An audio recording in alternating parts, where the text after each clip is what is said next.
is a thorough plan, but I do have one last question before we take action. How can we be sure that our enemy won't leave the designated area? Great question. Albedo's been hard at work analyzing Rarer and the Wild Hunt's behavioral patterns.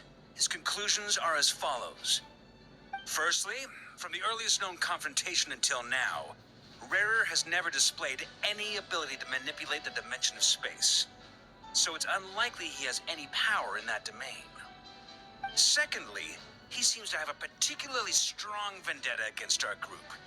If we put him in a fight-or-flight situation, he'll choose to fight every time. Thirdly, finally, and most importantly, he is consumed by hatred, both for the moon and for his enemies. Turns out, we tick both of those boxes. We have a reincarnated moon in our ranks, and a spy who accessed his private memories without permission. He'll be baying for blood, not looking to escape. As someone who's had their fair share of interactions with the Wild Hunt, those all seem like valid observations to me. Understood. Then I will defer to the verdict of the group. Well, everyone, that's the plan in full detail. Albedo and Durin are carrying out their part as we speak. Plan approved. Scheduling. Okay, any firepower you need, I got you covered. Let's light this baby up. The Frost Moon Scions are behind you as well. And the rest of you?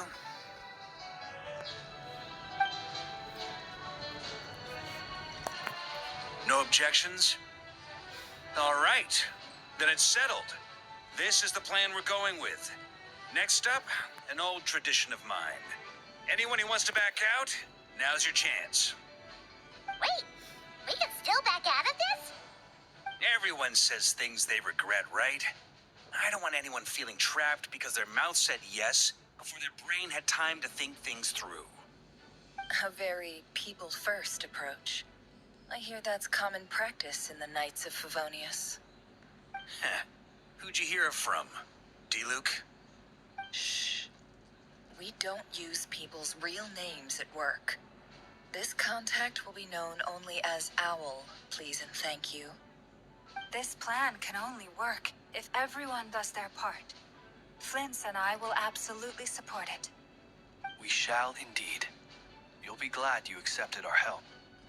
Also, you are the last person I expected to see here, Miss Dory. It's not often I get called Dory in a work context. My peers usually call me Lord Sangama Bay. So, the longer your name, the higher your net worth. Is that the idea here? In that case, Mr. Flint's here must be worth a fortune. That's right, I know your full name. It's... The walls are thin here.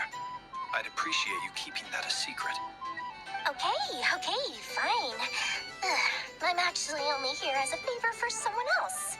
Do you have any idea how much it would cost to hire me otherwise? Oh, does this mean someone out there actually has the power to boss Dory around? It most certainly does not. We have a long-standing and mutually beneficial business partnership. She's actually the mom of a friend of yours. Said mom supplied me with a great little trinket, but now that lady's ruined everything. If I don't start building a little goodwill now, my whole business in Krai is gonna go down the drain. Okay. So what exactly is so special about this pendant? It's a lucky charm that a great mage made for me. We have a business relationship, and she was worried that something bad might happen to me. So, she wanted me to have something that can store power to protect myself with. I finally got it all fully charged up with Kovaki, and then never went and used it all up at once. Never lost so big in my life. You're right. It was all my fault. I didn't mean to drain all the Kuvaki in the pendant, but I'll make it up to you. You will? Well, in that case, how about you give me your chess set, and we call it even. I knew you'd say that. Well, it's yours if you want it. In fact, take it now, and I'll even throw in a free Raker of Solnari. Deal? You're putting me in a difficult position here. It's a very useful thing to have around, but I have a funny feeling it won't be around much longer. I guess we'll see in a couple of days. Looks like bankruptcy for me. Hey, don't be so pessimistic. See this through and you never know. You might find a new business opportunity on the other side.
Thanks so much. You're my favorite assistants.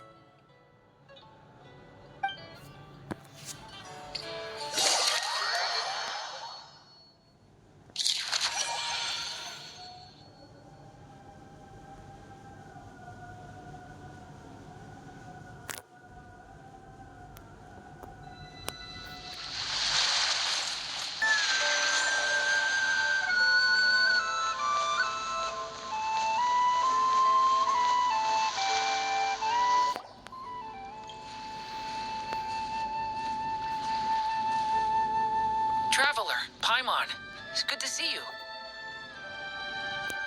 Everything going smoothly over here? Sort of. As you're probably aware, Varka, Durin, and I captured some abyssal creatures from the Wild Hunt. Per the plan, we dissected and analyzed some samples of these creatures. The process went very smoothly. The findings, however, come with some troubling implications. What? You can actually dissect the Wild Hunt? That depends on your definition of Wild Hunt and dissection. Harmless, lifeless. These words are accurate descriptions. The Wild Hunt is an interesting phenomenon. In and of itself, it doesn't seem to possess anything akin to a human personality. But taken as a collective, the medium through which the Wild Hunt is summoned does appear to have a soul. Master griped a lot about the wise Horoptetyr, and seemed somewhat fascinated with the foul Certology. But she barely mentioned Rerir at all. I don't think that was because of his lower social standing, though. Anyway, it's a pity. I should like to hear her thoughts on the nature of the life form he has become today. It's a strange mix. The furious energy of an abyssal being channeled through a fractured physical existence. The consequence of being torn apart by an unknown power. Perhaps the only explanation for his survival in this state is that he sacrificed a degree of individuality in exchange for a continued existence.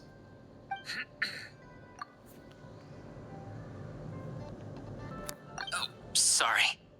Once I get talking about interesting research, I have a tendency to go on indefinitely. Back to our research findings. Essentially, they confirm my hypothesis. Rerir's corpse is completely contaminated by the Abyss, and the effects are irreversible. You could think of this as Rerir in mutated form. But in my view, even that would be inaccurate. In reality, his whole being has been consumed by the Abyss. In other words, he is now nothing more than a manifestation of abyssal power. Unfortunately, at present, we have no means of completely eradicating abyssal power. Hence, we cannot fundamentally destroy the Rerir of Solnari either. Oh, that's terrible news! So, that's it? We can't defeat him? Not even if we get the power of the Three Moons? Miss Columbina's situation is a difficult one. She can never achieve wholeness when the world does not accept her presence. It's as if her creator banished her to a place she can never be accepted. It means she spends most of her energy just on her own survival.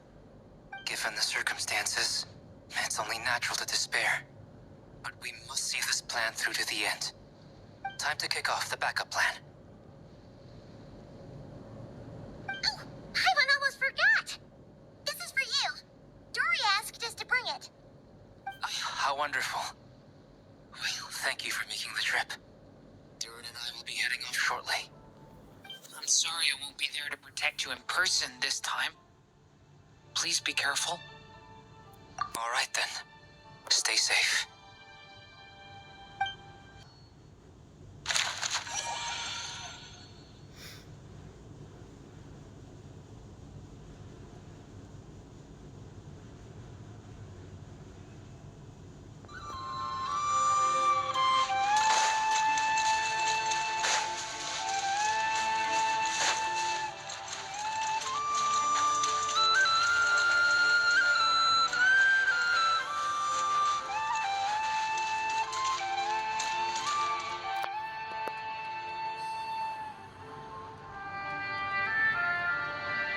Miss Lauma, is everyone here? Yes. The fate of my flock is in your hands, Grandmaster Varka. Please keep them safe. My lady, what are you saying? Within the next 24 hours, we will face the biggest crisis the world has ever seen. This is not a burden that we deserve to bear, but I believe that we reap what we sow in this life. So I intend to act. I must do what I think is right. For me, that means fighting for the future of Krai. This gentleman is the Grand Master of the Knights of Favonius, Varka, Knight of Boreas. In my absence, please follow his lead. Hey, everyone. Guess I should introduce myself. Well, to start with, I know my way around a battlefield. The biggest strengths are honesty and hard-workingness. Anyway, point is, I don't intend to let Lauma down. I'm gonna do everything in my power to keep every last one of you safe and sound.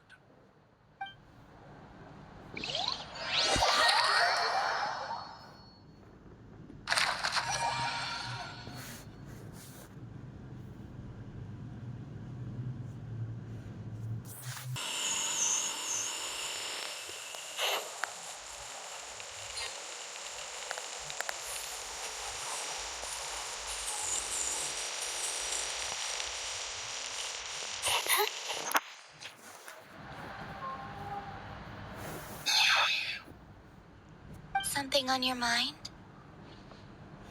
Miss Columbina, was it? I believe that's how the others addressed you. That's right. Names are funny things. Have you always been called Dainslev? Yes. I take it your own name has a more complicated history. I have a different relationship with names than other people. To be honest, I'm not even sure that Columbina is my name.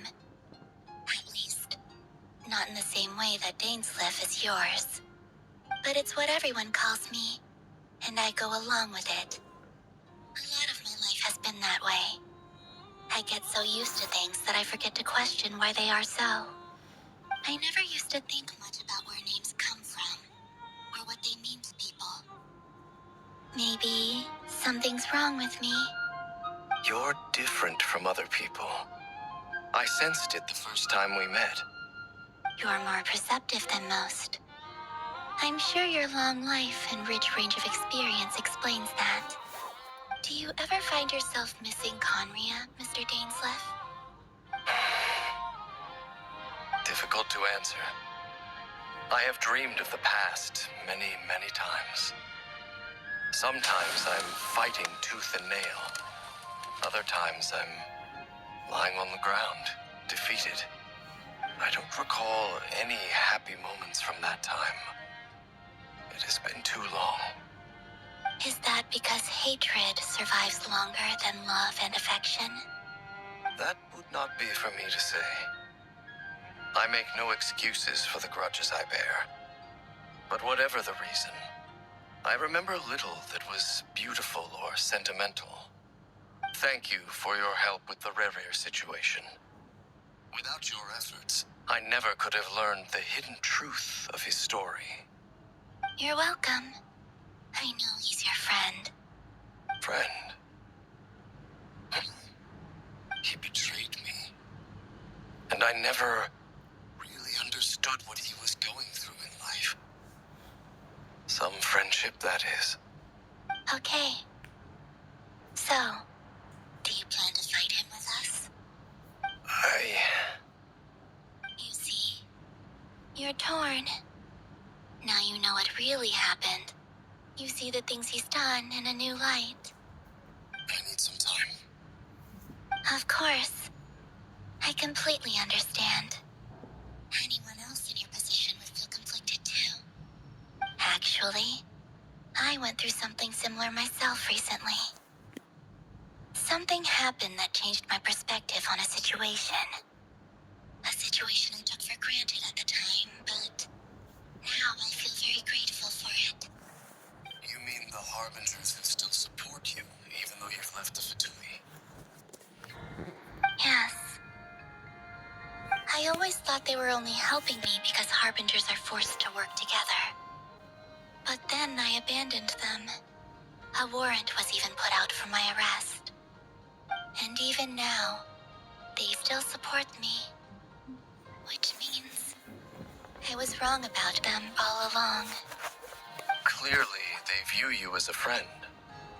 I feel a little guilty now. I regret not seeing her help for what it was, and not treasuring it.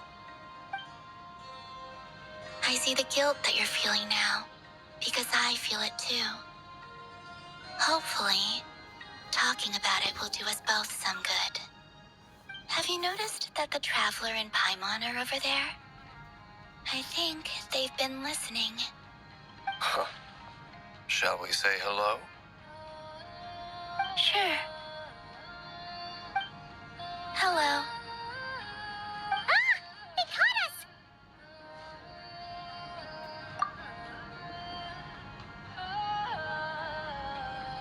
I apologize for making you worry. No doubt you wish to know where I stand on the plan to take down the Reher of Solari. I'm afraid I need a little time, but I will seriously consider joining you. You will? Oh, thank you so much! Everyone will be so grateful to hear that! They needn't be. This was something that I was going to have to face up to eventually. That doesn't matter to them. They're grateful to you regardless. You can't control their gratitude, so just accept it. And then, have a think about whether you're willing to join us.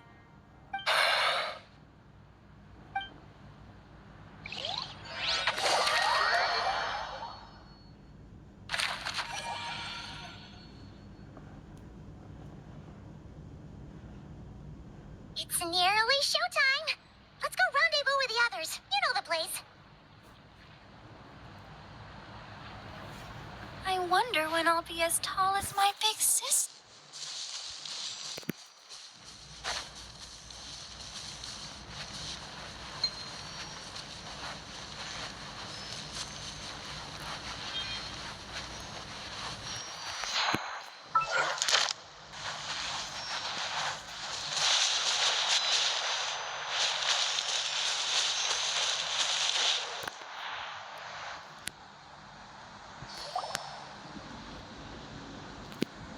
Ah, you're earlier than I expected. Hey, Flint's! Been waiting here long? Not too long. I came a little early so I'd have some time to think. Are you nervous about the battle? Quite the opposite. I'm reminiscing on my past battles. When I was awakened by the Radniki, I had not touched a weapon in many years. I felt like the battlefield was not where I belonged. But after waging war against the Wild Hunt for so long, I came to realize something. A life of absolute peace is simply not a possibility for me. My restless flame indicates that somewhere inside of me, there is a deep yearning to root out the evil in this world. Oh, that doesn't sound like such a bad thing. Well, in the past, when I was a Fae whose primary concern was hibernation, it was hardly ideal. But it certainly serves me well here in the present. And I am delighted to be able to join forces with you in this endeavor. Looks like I'm not the first to arrive. Ah, Miss Lauma. Did you sleep okay last night? I struggled to settle down at first because of the nerves. But don't worry. I got enough sleep in the end. I'll be just fine. Please, I'm just doing my part. Never! Over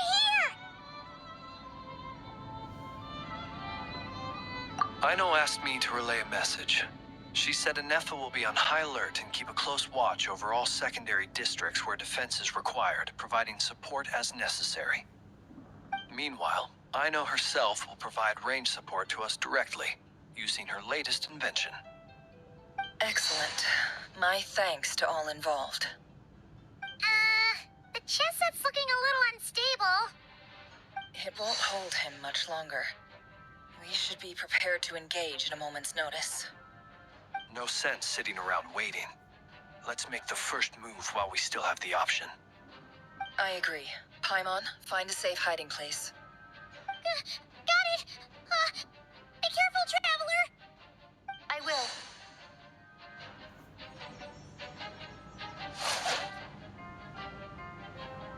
Everyone, take your positions as soon as the battle starts. Every ounce of strength we have in our bones, let us bring to this fight. Ready? Let's go. I've seen all your futile ploys before. You have become the authors of your own demise. I wouldn't be so sure about that. You are merely a moment of sport before I tear down the moon.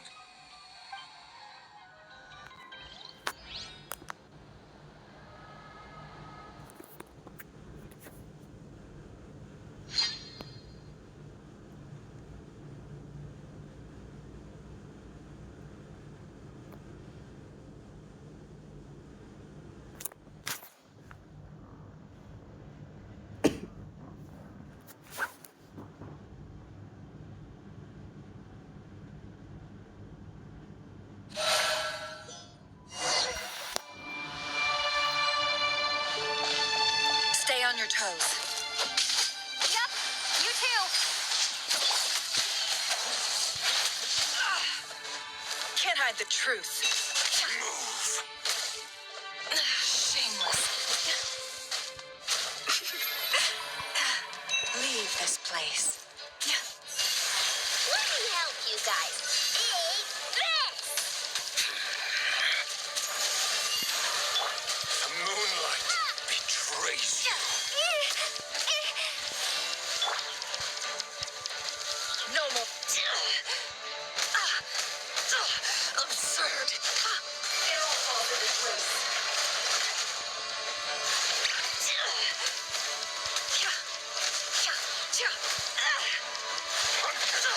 Absurd. Be silent. Night falls. Observe. Hunt him down. Steady now. Can't hide the truth. It all adds up.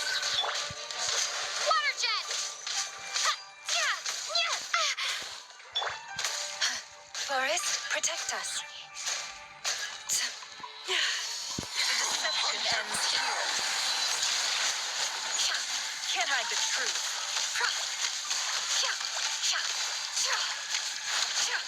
The moonlight betrays you. Be silent. Close your eyes. Fear the dark. Be silent. The One moonlight heart, betrays you. leave this place.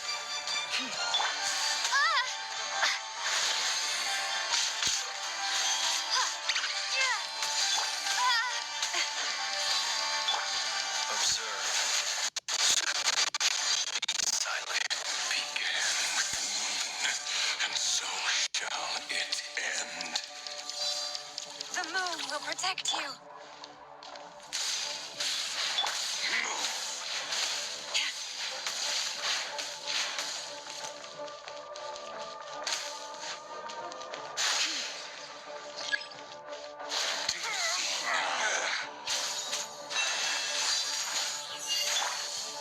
Observe.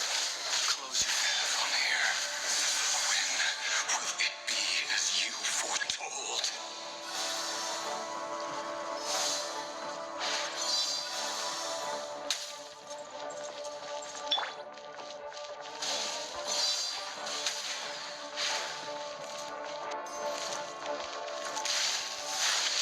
Forest, protect us.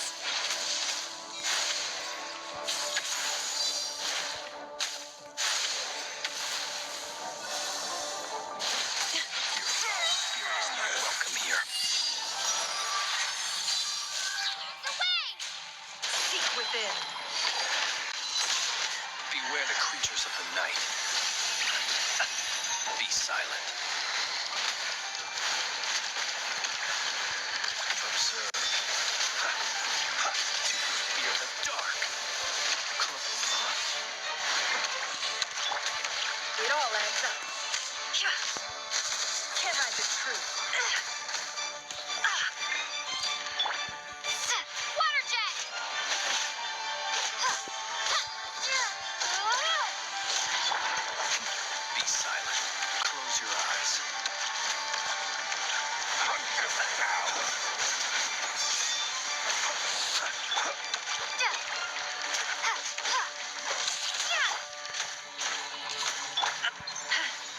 this place. Are you quite finished? Be silent.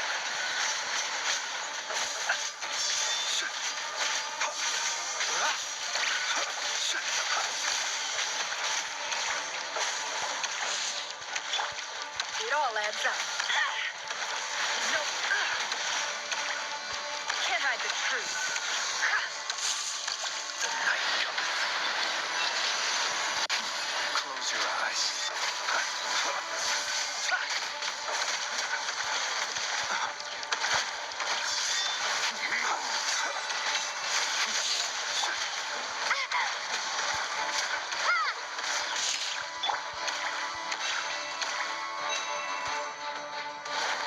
The moonlight betrays you. The deception ends here. How unfortunate. Your little game of heroics is over. Who wants to go first?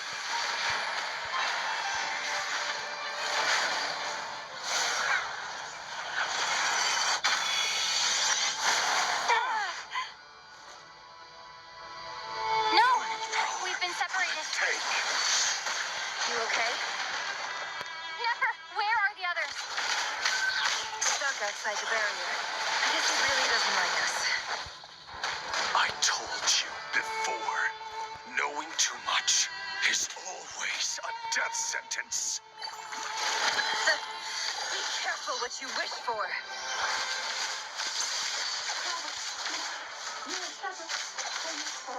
Lauma! Can you hear me? Silence. Voices are gone, but at least I know they're still there. I need to focus. Stick to the plan. Remember my most important task. Just follow me. If I can stall him for long enough, the moment will come.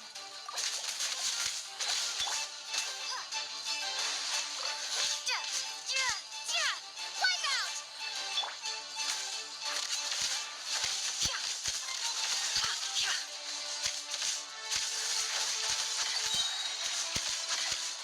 The mystery unravels.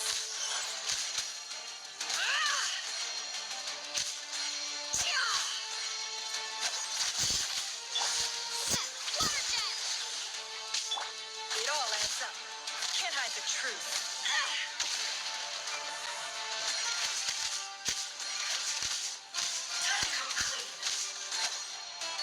It all adds up. Go! The deception ends here.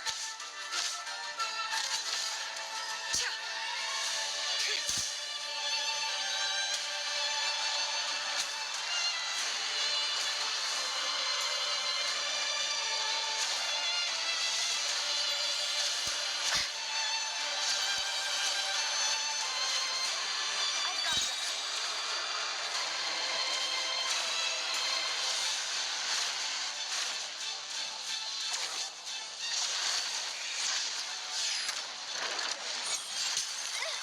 The shield's broken. I can't keep this up. Don't push your luck.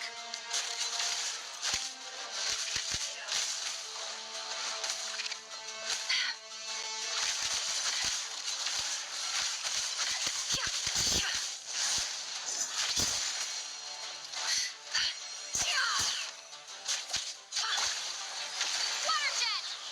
Ha! Bombs away!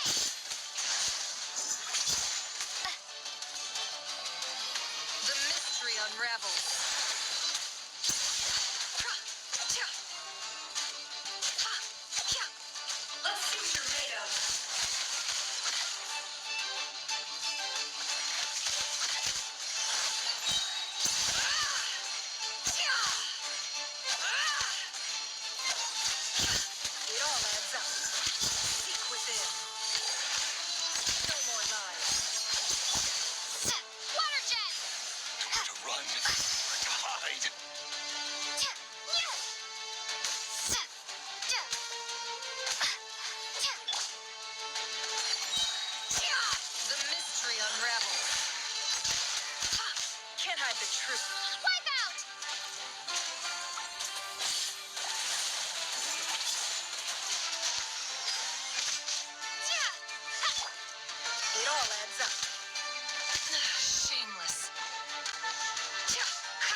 way to defeat Rarer is to borrow his own power. That means Columbina will have to disappear while you two bear the brunt of his attacks. You have to hold on. Find a way to keep him focused on killing the two of you.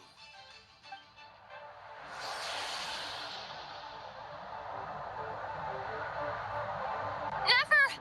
Your eyes are bleeding. Soon you will be powerless to resist. And then, I will reduce you to dust. But that dust will plague your memories. Come on, keep holding on. Any other tricks up your sleeve? Let's see them. As entertaining as they are. You've backed yourself into a corner. You don't fool me. I see your fear clear as day. I have to stoke his rage. Make him unleash everything. You fear what you could never defeat. You fear the thought of never being able to save your beloved. You cannot win the fight against fate, Rarier. Is that what you think? Well, now it's your turn to feel afraid.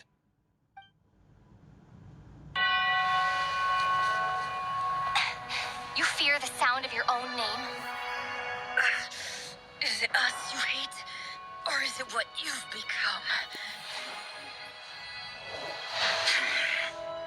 Let's see what becomes of you.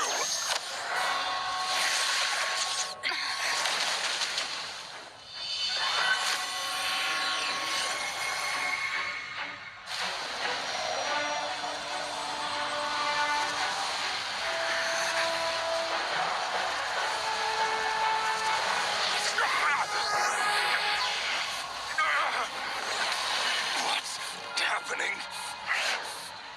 That power. I've seen it before.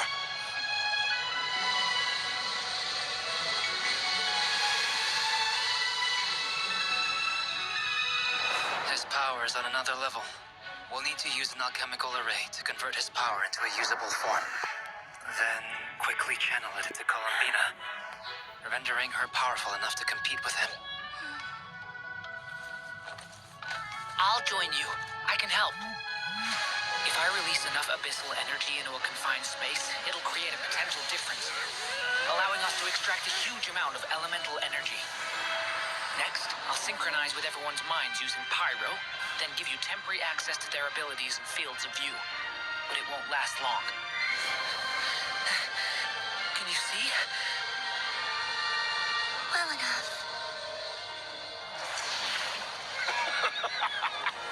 So, we have a student of Gold Rheindotter in our midst. How about that?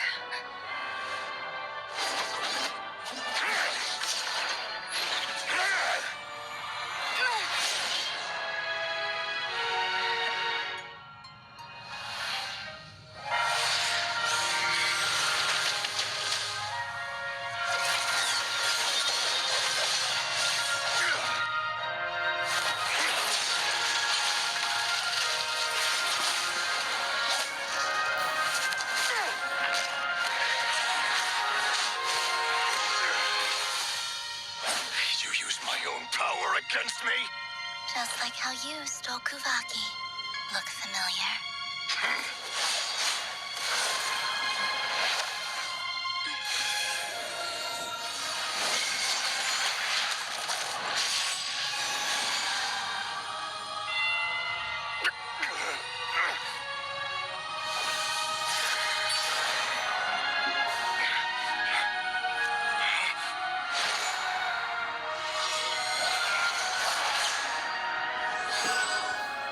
Don't you realize?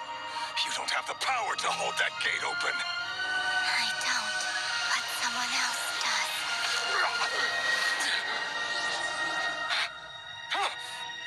Goodbye, Rarier.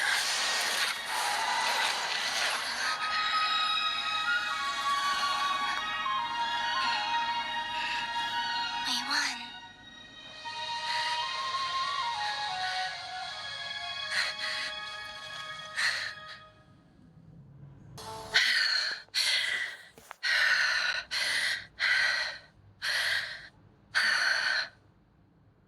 Nefer, how are your eyes? They're fine. Apart from the blindness, of course. It's not too late. Let me handle it.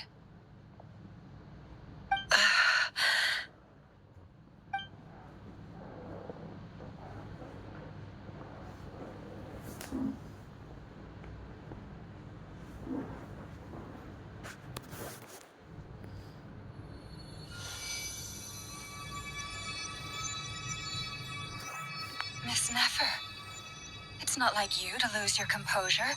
That was the most reckless thing I've ever seen you do. Reckless how? The situation was critical. Our lives were at stake. We had to do something. Even so. Okay. I guess you're right. Under the circumstances, it was a wise decision. You traded your eyes for an incredible victory. In business terms, I suppose that's a huge return on investment. I'd be hard-pressed to argue otherwise. Still, I don't like this outcome, and I don't want you to lose your sight for good. People suffer when they make sacrifices they shouldn't have to make, whether that means faith, strength, or in this case, your ability to even see. I had hoped you could win without sacrificing so much as a single hair on your head. Thank you. Really. All done.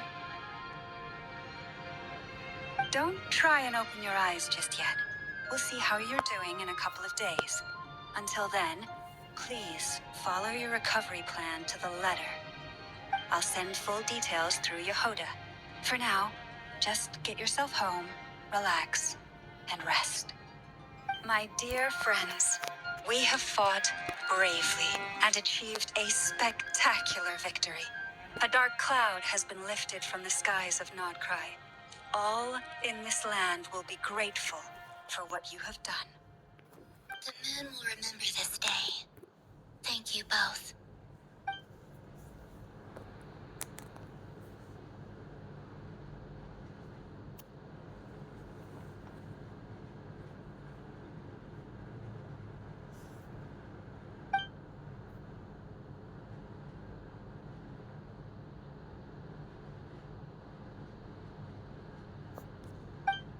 There's something I want to let you know. What is it? When Durin connected everyone's minds so I could access their powers, I also felt everything they felt. And since Nefer's eyes were injured, my eyes are hurting now too. Huh. Hold on. Let me try. I only feel the pain. There's no actual damage. I just thought I should tell you. You're right. There's no damage. That's a relief. But I must say, I'm surprised to hear the Kutar share something like this with me. In the past, you never used to open up about yourself. Things are a little different now from how they were. I'm learning to share how I truly feel with my friends. Friends? You have no idea how glad I am to hear that.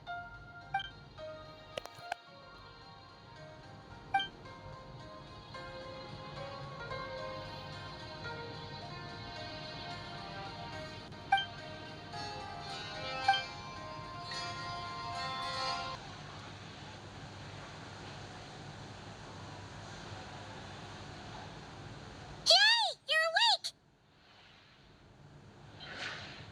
How are you feeling? Any aches and pains? Did you sleep well? I'm doing all right, Paimon. No need to worry about me. Phew! Well, that's good. Paimon's been sitting on the edge of the bed worrying about you for ages. You slept a whole day and night. Poor Paimon had to eat all by her lonesome. Glad to hear you didn't starve. How was the food? Well, it wasn't the same without you there to share it. Honestly, Paimon just can't relax when you're not your usual self. She couldn't enjoy the food and settle down to sleep. Well, I'm back to normal now. Oh yeah, and Albedo swung by earlier. He said to tell you to head to the tavern when you woke up. Varker and the others are organizing a victory feast, and they want to celebrate with you. He also dropped off some medical supplies, but you seem fit as a fiddle, so guess you won't be needing those. If you're feeling up to it, let's head over now. Wouldn't want to keep them waiting.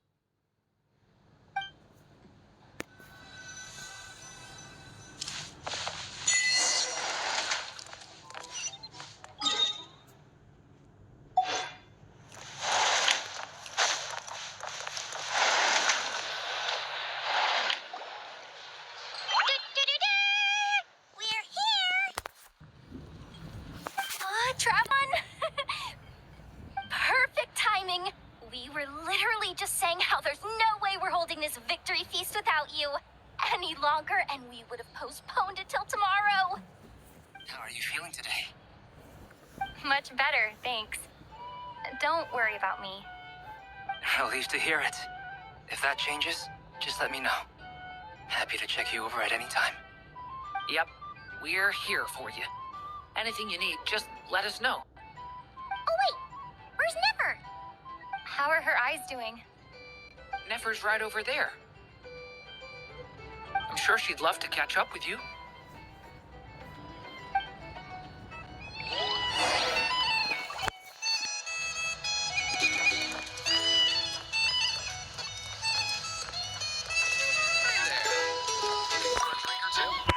Perhaps a for the night? Traveler, Paimon, are you recovering well? Turns out that moon chanter has some real talent after all. My eyes were mostly recovered after just a couple days' rest. I can actually open them again now.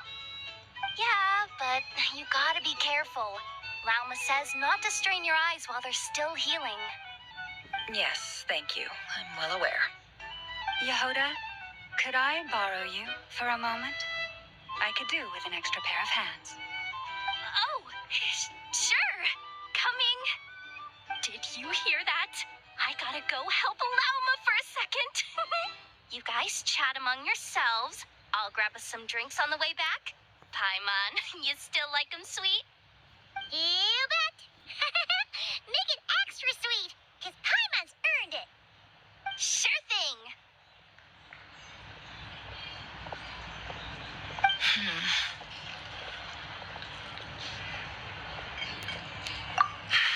The Raker of Solnari. Kind of a snake, don't you think? No, definitely a snake. A poisonous one who spewed his venomous hatred everywhere. Anyone who seeks revenge out of hatred for other people has become a snake. That's something my dad used to say. Perhaps. I'm sure it sounds like a very wise and open-hearted perspective to your ears. But me?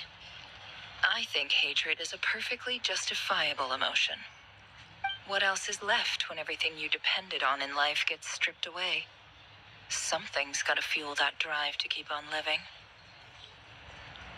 If you're worried about me, you can nip that in the bud. I'm not someone who gets stuck in the past.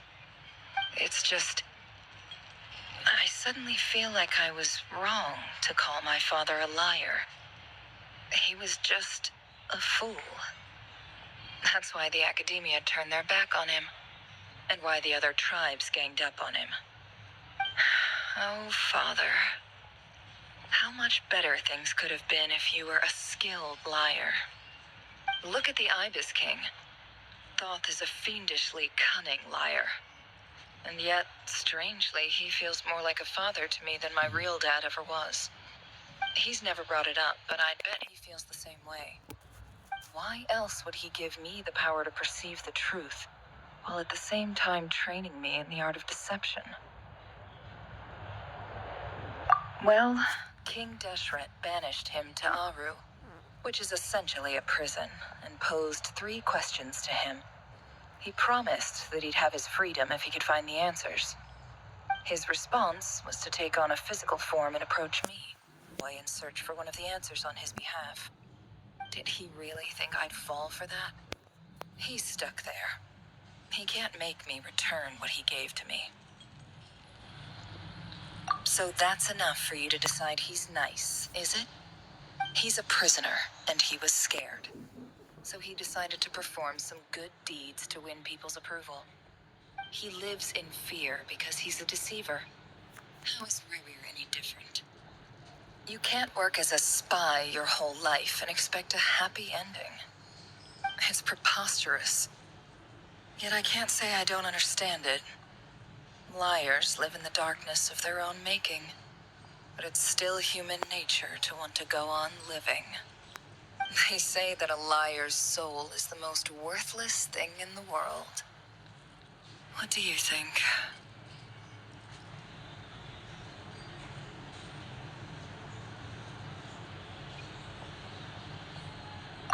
Oh, really? Well, it takes a very kind person to find compassion even for liars. If you ask me, the soul of a liar really is worth nothing. Because all they care about is themselves. For example, when something good falls into my lap, I don't go sharing the news around. Stops other people trying to steal it from me.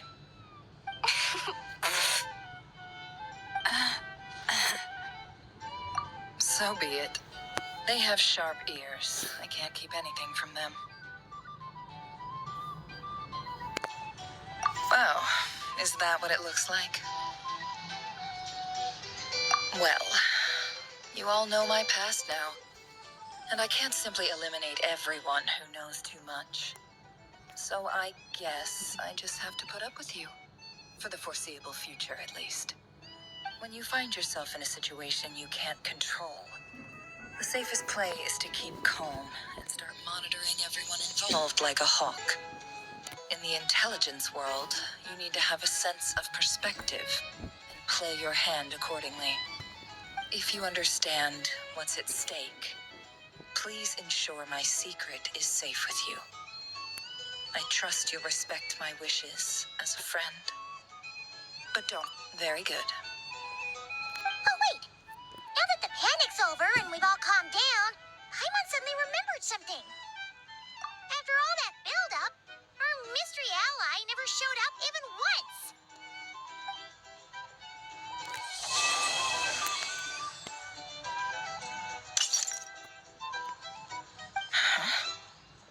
Am I imagining things? So, that close colleague who stayed behind with you? What's he been up to recently? Don't know, don't care. I get more normal human interaction from hanging out with Bosco Toot than him. Although, now you mention it, he hasn't bothered me in a while. I wonder if... If he's disappeared without a trace, it's the biggest gift he ever gave to the world. But I somehow doubt that's what's going on. He won't lie low forever. So we'd better stay on guard.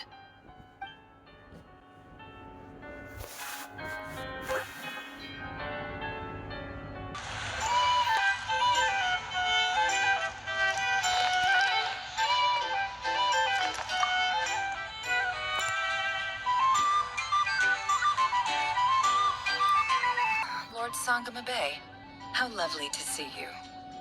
I must thank you for the device you provided. It was an enormous help. Would I be right in thinking that it was developed by the academia? Why come and ask me when you clearly know already? I mostly came to thank you. That's more like it. A little gratitude goes a long way with Lord Sangama Bay. Play your cards right, and you might even stand a chance of becoming my long-term supplier. The chance to work with such a kind and charitable investor as yourself would be a great honor for the curatorium. Huh? Charitable? Who said anything about charity? First time hearing about it. Let's see. The first plot of land you purchased in Krai, your desert interests, and... Stop! What do you think you're doing? Exposing my investment history! It's nothing to hide from. They're all perfectly legitimate investments. And some of the land you purchased was with the intent of building a sanctuary? Yes, I heard about that too. How did you... You're a curious case, Lord Sangama Bay. You don't like people finding out about your good deeds, do you? But I'm afraid no matter how hard you try to keep things under wraps, where there's a will, there's a way. You did it for Sumeru, didn't you? It was empty land that was gonna go to waste otherwise. I figured if I built something there, it might at least get some use in an emergency. Disasters are capricious things. They strike without any warning. I've lost family to a disaster before, and I don't want to lose any friends or business partners if I can help it. My elder sister used to dream of finding a sanctuary. Somewhere with plenty of food, water, and medicine. Where everyone could live happy lives. It was something I looked into, but after discussing things with the Dendro Archon, I decided on a more effective strategy. The tech people handled the tech, and Moneybags provided the Mora. It just made the most sense. It's a pity that so few people know the truth about you. Everyone says that you view everything in terms of Mora, and all you care about is growing your own wealth. So, what's the problem with that? Everyone wants to be rich. It's human nature. So yes, I love Mora, and it's nothing to be ashamed of. But surely you have dreams of your own, beyond just making Mora. My dream is to invest in other people's dreams. And, make a nice little slice for myself along the way. Just thinking about it makes me happy. That sweet, sweet sound of Mora. Thank you. For the device? And the pendant. Oh, that. I was just returning a favor. Don't worry about it. Seems like we've both been away from home for a very long time. Yeah. So long that I barely remember what my family even looked like. That would be your mother, father, and sister? Yeah, though it's been years since my sister passed away. It's not like I want to forget them, obviously, but memory can be even more ruthless than the most calculating business person. Beyond a certain point, if something isn't helping you, it just gets rid of it. My sister can't help me now. Slowly but surely, her face is fading from my mind's eye. It's become a vague impression. Not everything will fade. When loved ones pass away, the beautiful memories are the ones that last the longest. Yeah, that's true. If you ask me, that's the one silver lining in all of it. Well, that, plus, I'm sure that life is much better now than it was back then. Oh, absolutely. I have tons of Mora, a big beautiful house, business is booming, and I'm as happy as can be. You've got a lot going for you too. Boss of the Curatorium of Secrets? I'm sure there's plenty of Mora to be made in that line of work. I appreciate the vote of confidence.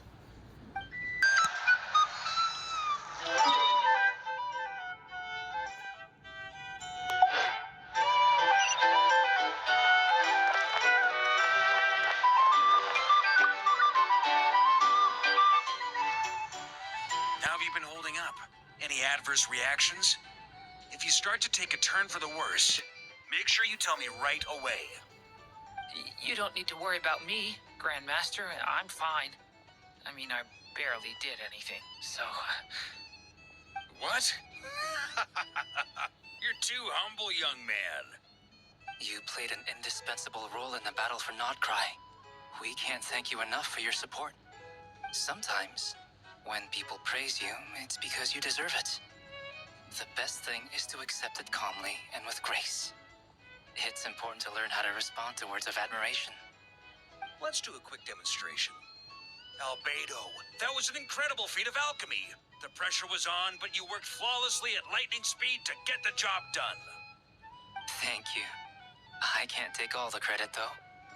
Durin played a big part in forming the alchemical array. See? Did you catch that? A masterclass in how to take a compliment.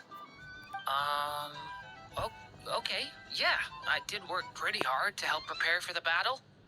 No point denying that. Hey, you guys! Hey, look who's bounced back. Looking good, traveler. Seems like you've recovered. You won't need to take any more medication. Can I get you a drink? Huh? You know how to order at a bar now? You've sure learned a lot recently. Handling a drinks order is ridiculously simple compared to alchemy. Don't worry, I'll blend into society yet. Paimon believes it. You're clearly a fast learner, just like your brother. To be totally honest, though, Paimon didn't quite follow all the details when you first explained the plan to us. Don't worry, that's completely understandable. Unless you're a student of alchemy, it's hard to grasp the principle and how the process works. To put it in the simplest terms, we saw how our enemy stole the power of Kuvaki. And that gave us the idea of stealing his power to turn it against him. When facing an enemy you have no hope of defeating, it's best not to engage them in battle. So, instead of looking for a way to overpower him, we decided to help Columbina get strong enough to at least stand up to him in a fight. For this to work, we had to analyze his modes of attack, confirm who his main target was, and make sure that he wouldn't go beyond the range of the alchemical array. For added security, we prepared a total of 4 arrays. But to mitigate the impact of the battle, we identified one location in particular as the ideal spot, which is where the confrontation took place. The alchemical array absorbed his abyssal power. Then Durin processed it to render it usable by Columbina. That power enabled her to do what would otherwise have been nigh on impossible. What surprised me was that Dainsleif actually agreed to join us. Given his history with Rerir, he had every right to sit this one out. But we're extremely grateful for the decision he made. It must have been a painful choice to make. But I'm sure that making a decision was far better for him than staying in limbo. Absolutely. He was torn between 2 paths, but in the end, he made his choice and stuck to it resolutely. He doesn't strike me as the sort of person who'd stay trapped in limbo for long. Anyway, however you cut it, everyone gave a stellar performance. And now, it's time to kick back and celebrate. That's the only reason you're here. Yes, I've thought a lot about it. And I've realized that you, me, and Arlecchino should be friends. I think this is very important. So I felt I had to come and tell you. Well, this is a new one. I'm so moved. I can't even hold my teacup. If that's all, you can leave now. Do you not want to be friends with me? Or is it that you prefer being co-workers? What is this, Columbina? Are you deliberately testing my patience threshold? Right now, my politeness module is active. But if you say another word, I swear I'll shut it down. If your politeness module was active, wouldn't you say the word please at some point? Polonia, please see Lady Columbina to the door. Will you still invite me to your next tea party? What? Yes, I think you will. Bye-bye, dear Sandrone.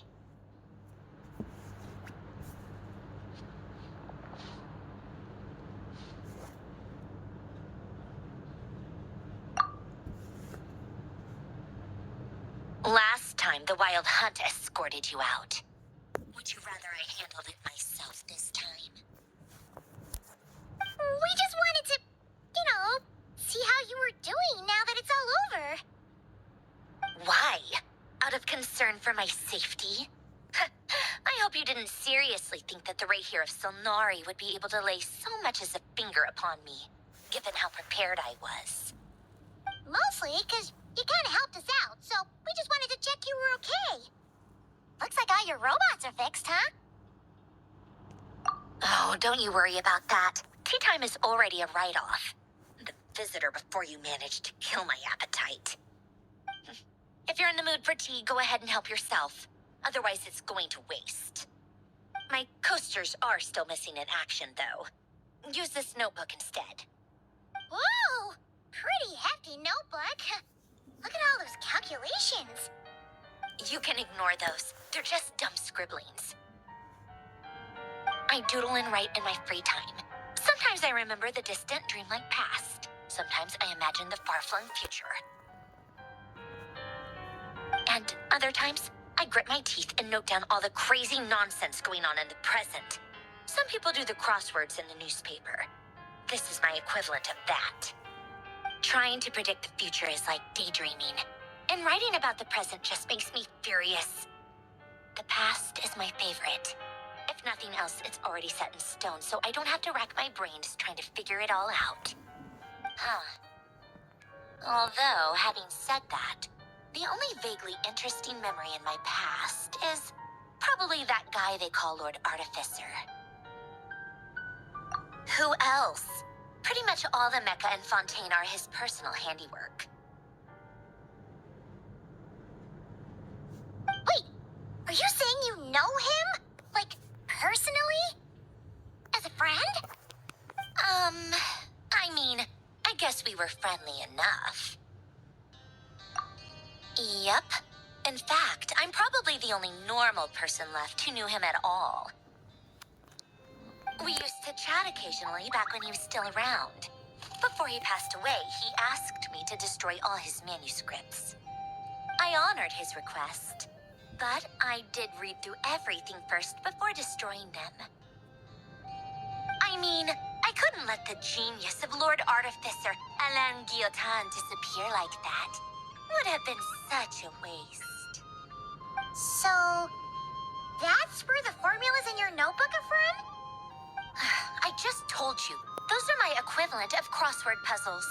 They're just dumb formulas that I solve for fun when I'm bored. Alain's work was like epic poetry. The formulas in my notebook are just silly little riddles in comparison. Not that there's anything bad about them. I mean, at least, solving those riddles isn't going to hurt anyone. Except me, because I lose a few brain cells in the process. Anyway, while we're on the topic, I might as well tell you about what happened to him and his friends. Alain Guillotin had two close buddies, Renee and Jacob. They spent their childhood years together in the Nazissenkreuz Institute. They were all quite competitive, so there was some rivalry between them. But it was a friendly rivalry. But beneath the friendship and the rivalry ran something deeper, a sense of nostalgia for the past. Unfortunately, childhood would end. The prophecy would come true. The apocalypse would arrive, and the future would never be. A mad dream that would normally only capture the minds of lunatics begin to take root in their hearts. A dream of saving the world. And if Renee and Alain had been people of lesser wits, that dream would probably have ended up as something for them to joke about in their older years. But alas, they were some of the sharpest minds around. They nurtured that dream with the full power of their intellect, and it grew into something that ate away at their souls. The first of them to fall under its spell was Renee. Against Alain's wishes, he persisted in experimenting on a mutual friend of theirs to try and save their life. Alain did not approve and parted ways with Renee. It's complicated. Alain wanted to believe that Renee only did what he did for the sake of their friendship. But when he told me about what happened, I could tell he still had some suspicions about Renee's motives. Perhaps the seed that would grow into a nightmare had already sprouted in Renee's mind. Even then. The next time they met, Renee's soul had been completely engulfed by the dream of salvation. His futile attempt to change the tide of fate only resulted in a wave that swallowed up the world, even before the apocalypse came. And although that wave died down eventually, I hear that it just recently came back with a vengeance. As I understand, Renee wanted to live out his dream of salvation once more. But I'm told that the attempted resurgence finally died out for good. At long last, Renee awoke from his deluded dream. Though of course by then it was far too late. What do you think of Renee? Do you admire his transcendent genius? His view that any price was worth paying to achieve the lofty goal of saving the world? Or do you despise him?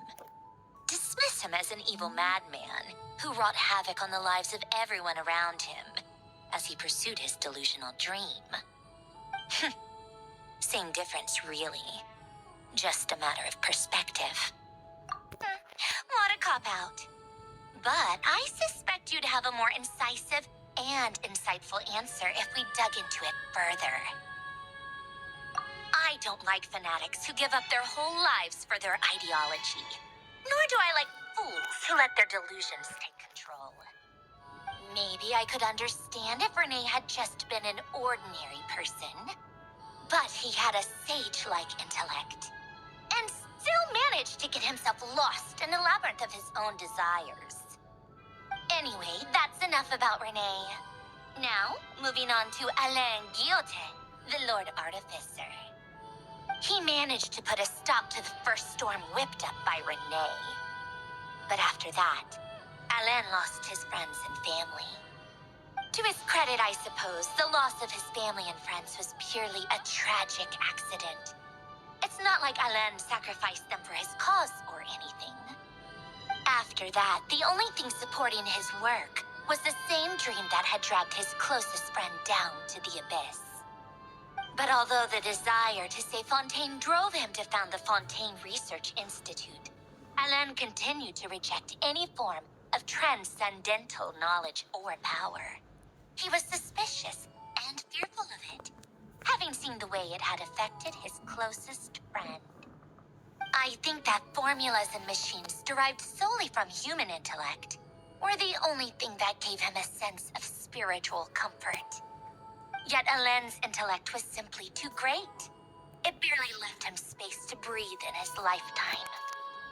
Once he realized that the end of his life was approaching, he finally accepted the truth. The Nazissenkreuz Institute needed someone, and a human being, to see its story through to the end. He quit working on his formulas, trading them in for the fairy tales that had played such a formative role in his childhood, but which he barely touched in his adult life. He told me that the director of the Nazissenkreuz Institute used to read those fairy tales to the children as bedtime stories. Apparently, they worked wonders at sending kids off to sleep.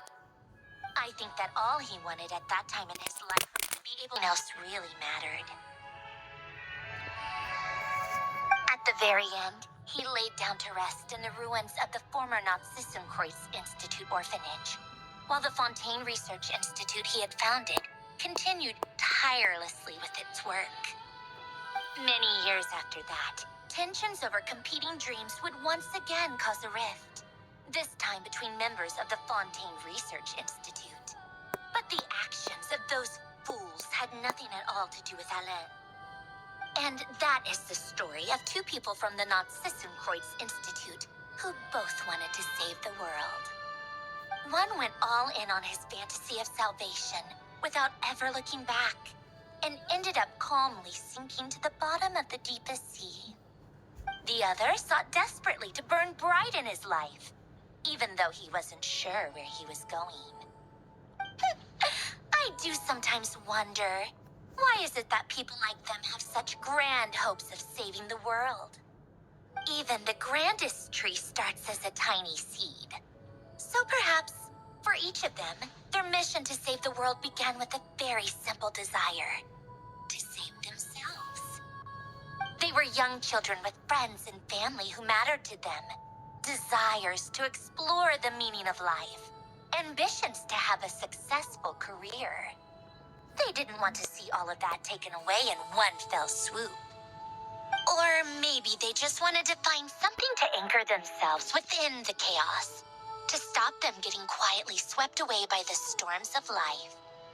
But instead, the search for their own salvation took them down the rocky road laid out by fate. Do you think the desire to save oneself is enough of a justification to try and save the world? You don't know? I guess that's a fair answer. At least you're not trying to hide your confusion. Alain was much more straightforward about it. I asked him the same question back when he was in his prime, putting all of his energy into his work. Yes, it's enough. That was all he said before getting right back to his work. He was always that way. All right, tea time's over. I owe Arlecchino a favor for telling me these stories. I'll have to bring a whole sack of gifts the next time I visit the House of the Hearth. I'm gonna go tinker with Polonia now. You guys can do whatever you want, as long as it doesn't involve interrupting me. Polonia, exit hibernation mode. Begin diagnostics.